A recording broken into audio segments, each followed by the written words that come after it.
Counter-Strike 2. I don't know, I never played the game. A world-renowned FPS game that you may have heard of. Maybe. An untouchable Goliath, only having its #1 most played position overtaken by PUBG for like a month or so. Then CSGO was like, give me that back. Where's this week's lunch money? I don't know what Valve is smoking in their offices, dude, but the ideas and concepts they come up with are always fire. These guys are the head chefs, showing all these other studios that their game is raw, and they forgot the goddamn fun sauce. What are you? A terrible game company. I mean, I'm sure you're seeing a trend with the Never Die series here. With Counter-Strike 2 right over the horizon, I want to take away some of your lifespan to talk about why Counter-Strike will never die. Your nails are kind of dirty. They're really dirty. Talk about fries. Talk about so you can afford a knife, but you can't afford fucking hand sanitizer? If you're like me, you're probably waiting for your own Counter-Strike 2 code. Bored. Lost.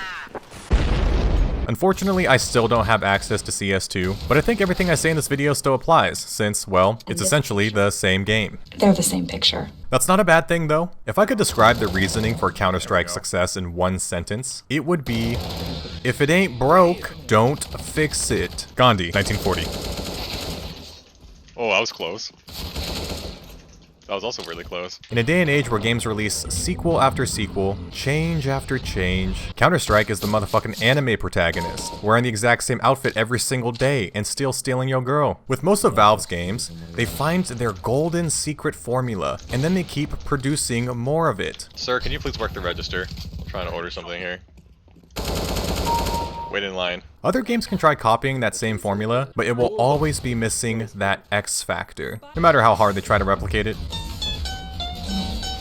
We'll talk about this secret sauce in a little bit though. Where Counter-Strike truly thrives is the way it handles its follow-up games, as in, it doesn't. I feel like video game sequels usually hurt a franchise more than it grows. There is no better way to explain what I mean by this than to talk about a franchise that has been mentally abusing me for the past decade, Halo. Look, I'm not here to shit on your favorite Halo game, at least not today, but all of Halo's changes and evolutions it's had over the past 10 plus years is a big contributing factor to why that series is on life support. Every sequel split the player base more and more. Some people love Halo 3 and its classic gameplay. Some people like Halo 4 for its inclusion of COD-style custom loadouts and perks. Some people like Halo 5 for its advanced movement. But each of these games play and feel drastically different from one another. Even Call of Duty has this problem. One of the biggest franchises in the world. Some people refuse to play modern boots on the ground CODs in favor of their fart gas double jumps and exoskeletons. There is a divide in population. Each game has its own hardcore fans, and for multiplayer games, that severely hurts the overall population of your entire franchise. Halo, like Counter-Strike, also had a secret formula of their own. But then another chef came in and poured in a bucket of fucking horseradish. Counter-Strike does not have this issue. Yo, can you shoot that man? I know CS Source and 1.6 exist, but those are still nearly identical to CSGO apart from a few balancing differences. Valve kept their secret formula. Oh, well, that guy is, that's unfortunate. Their world-famous dish, and instead served it with a bunch of different knives that you gamble for. Alright, this is my first time opening a case, I think, ever, so I guess we'll see how it goes. I can get some... Hey, yo! Ain't no way I got a purple first time, dude. Wow. Man, that was invigorating. I will chase this feeling. Come on, come on, come on. One more. I'm feeling pretty good now, alright? Alright, I'm over it. So what exactly is this secret formula, you may be asking right now? Because I control your thoughts. CSGO also perfects another phrase. Easy to pick up and hard to master. Master Oogway, 2008. Monkey. The gameplay of Counter-Strike is simple, like extremely simple. Playing CSGO is like the modern day 1700s Revolutionary War. Just bear with me here. A lot of gunfights demand that you stand completely still, firing at the other person until they die, which is really goddamn funny. Go get him, Yogi. Go get him. Yeah, you got this. Yeah, boy. Yeah, with the SMG too. There's a sniper. Oh, shit. Why is this guy not dying, dude? What? This is so stupid, bro. I don't say this as a negative or anything. Far, far from it. I just think it's very interesting to see that this game is still so incredibly popular, despite the fact that most kids play FPS games like they just snorted some crushed up Fruity Pebbles. That's not really their fault though. Pretty much every game nowadays has sprinting and sliding and promotes this crackhead behavior. Even that new game, Redfall, whatever it's called, a co-op game about fighting vampires, has slide canceling. If I see one more shooter game forcing slide canceling, I'm going to self-cannibalize myself into nothingness. So the idea that you have to stop moving entirely to get an accurate shot is definitely a niche FPS mechanic, but that uniqueness is also why CSGO is so incredibly satisfying to play. If you die in this game, it is 1000% your fault. Oh, what the? Oh, Lance. Bro, I'm fucking shooting you, dude. I don't know what else to do here. Either due to poor positioning, Expected it. What the fuck? or because skill issue, bitch, aim better.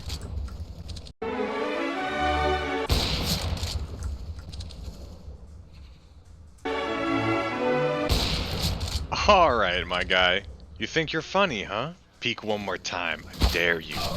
There are no heroes and abilities. You can't just pull a rocket launcher out of your asshole for a team wipe. CSGO doesn't play that participation trophy BS, alright baby? You gotta earn everything. The mechanics of CSGO are so easy to understand that a monkey could figure it out. You get 1 life per round. Every round starts with a buy phase where you get weapons and equipment. Unless you're poor, because your dumbass bought an op, and you lost it within 10 seconds because you're still in your 10th warm-up round. The attackers try to attack or extract an objective.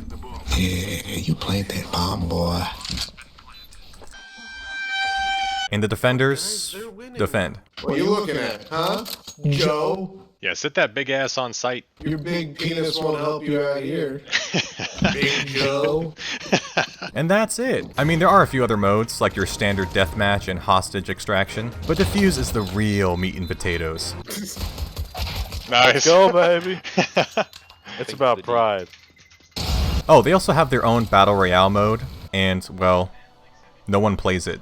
I have been waiting for almost 7 minutes. There's no sprinting, slide canceling bullshit, no leaning, no double jumps. In fact, most of the weapons you can't even aim down sights apart from scoped weapons. Alright, I'm pulling out the Call of Duty weapon.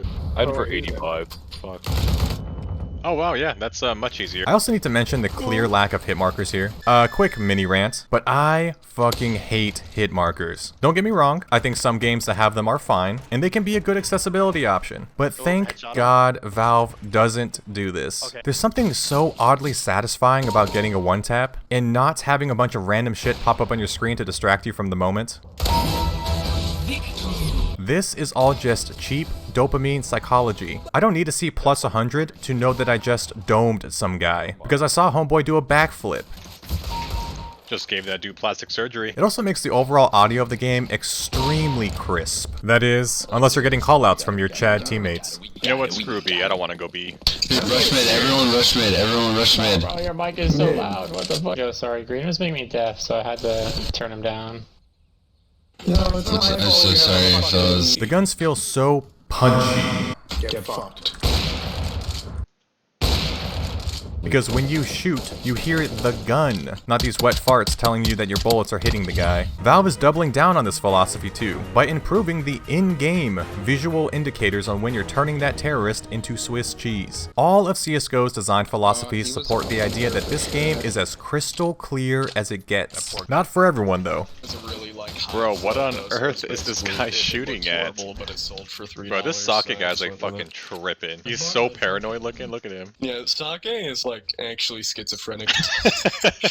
He's like actually fighting his ghosts right now alongside everyone on T. It doesn't have to distract the player by waving eye candy in front of them. It's all about the game, which is so damn fun. Juked you out, baby. Oh! Oh! I got a collab, dude. E. Oh fuck, why did you guys do this to me? Good, they're on it.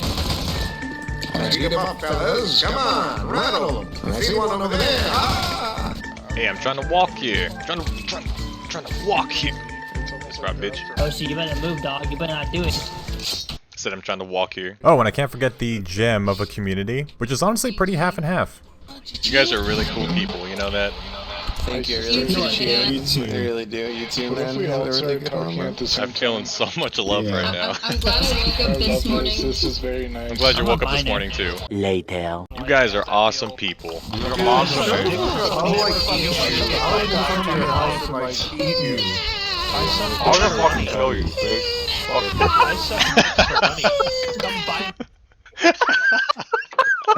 Let's talk about support and live service. Valve has a weird relationship with their live service models. They either pour their entire hearts out into creating consistent new content for the game, or they treat the game as if it has the damn cheese touch, not even breathing in its general direction. CSGO updates, as far as I know, are only like minor bug fixes. The last maps that were added were a year ago, and they were created by the community. Hell, even most of the skins in the game are community made. I feel like a broken record at this point, but mods are also a massive part of Counter-Strike. Of course, it's a Valve game. The Valve community refuses to let their game succumb to boredom. Valve is like the parent of a Disney Channel kid celebrity, just kind of sitting back on the sidelines, letting their baby do all the work for them. It makes sense though, because Counter-Strike fans are very picky about what is added or changed to their game. It has had an established, perfect balance over the course of 2 decades. If Valve were to add a new rifle to the game tomorrow, oh my god, the internet would be on fire, dude. It is an extremely tight rope that they are walking, and their balance will be tested with